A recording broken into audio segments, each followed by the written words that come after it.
Hi guys, this is a quick video about how to remove the glove box from B8 and B8.5 Audi A4s. So I've had some rattle noises come from sort of behind this area, so I just wanted to remove the glove box so I can get access to back there and try and find out what the noise is. The tools I'm going to be using are just a generic set of socket bits, ratchet attachment, and some of these plastic trim removal tools. Just a set of them. Picked them up on eBay for about £5, just to get all the plastic apart on the interior. First thing we're going to want to do is remove the battery connection. Just disconnect the battery so you don't get any airbag warning codes come up. So under here, this is a larger battery I've put in, but even on the stock one it just joins on here with a 10mm socket bit. So we've got 10mm, that just goes over the end. Just take that off and pop a plastic bag or something underneath here, just to stop it touching. Okay, so now we have the battery disconnected. We can remove two parts of trim under the glove box, this foam piece here and this plastic piece here.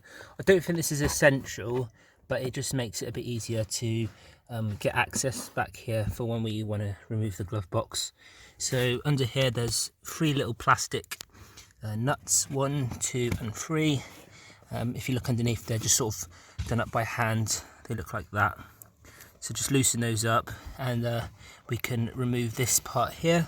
So sort of just stick your hand behind there, gently take it out, just like that. And there we go. There's a little foam circle as well under there. Now we can get rid of that, and we can use one of our trim removal tools. That one will do.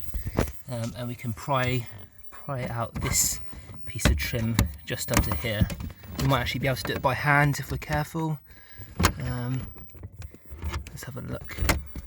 I've pried it apart just under this bit here, and if you get your hand behind this part here and put your thumb into this hole here, just like that, you can pull and it should just click right out with a bit of force. So that was that clip there, just holding it in place. So you need quite a bit of force.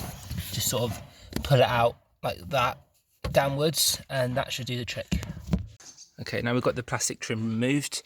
I'm going to use the trim removal tool on this panel here around the edge, and this is just going to give us access to a little screw that's just under here.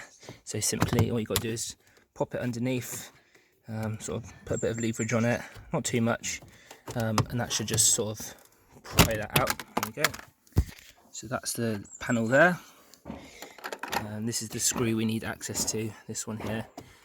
This screw is a 8mm size, so just get one of those 8mm sockets on there and we can remove that. There we go, first screw removed. Okay, so once we've got that screw there removed, we're going to open the glove box up, and there's going to be 1, 2, 3 screws under here. They're the same size as that screw was, so they're 8mm screws. So 1, 2, 3, we're going to remove those as well, and this whole glove box is going to start to sag down a bit when we do that, so just bear that in mind.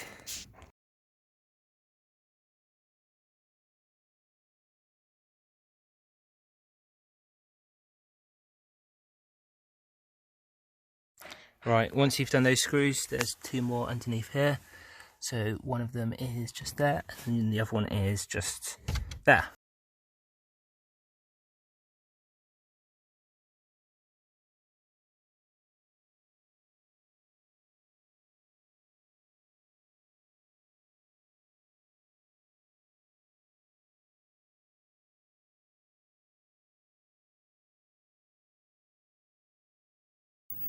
Right, so I've taken the glove box out, and I think I found the source of the rattle. The previous owner had this cable just inside of the glove box, and I guess that was rattling against there when I was driving. So I'm going to snip this off. We've got the battery disconnected now, so you can see there's a sort of 12 volts going through there probably. Just snip it off as close as I can up there, and then tape it against this plastic a couple of times just to keep that nice and secure. But when you've got the glove box out, you need to take off this connector here.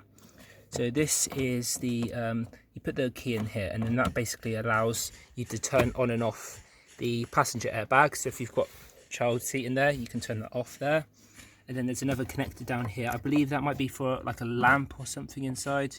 Not too sure, but that just, you squeeze onto those, remove that, and then you can push in this one and then take that out as well.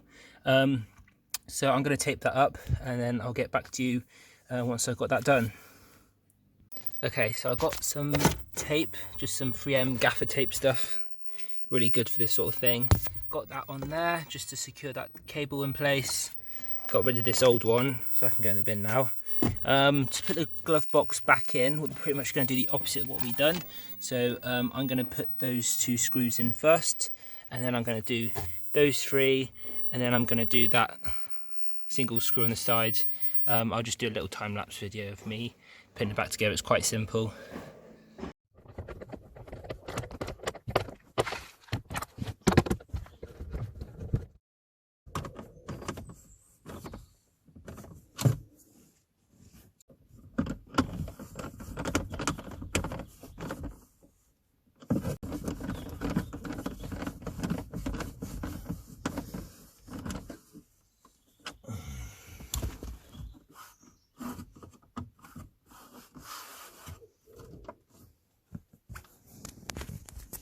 Okay, now we've got the glove box in. The next thing to do is to get your plastic fuse box cover and to pop it back on where it was before.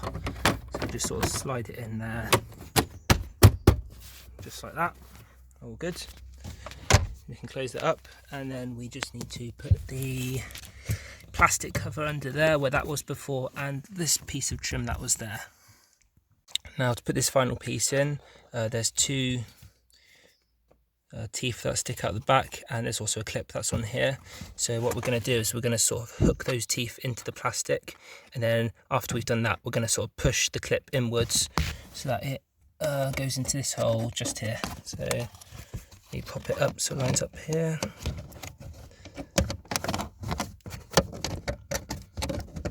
So that's all matched up now, and then once we've done that, we're just going to push that in, and that's now nice and secure.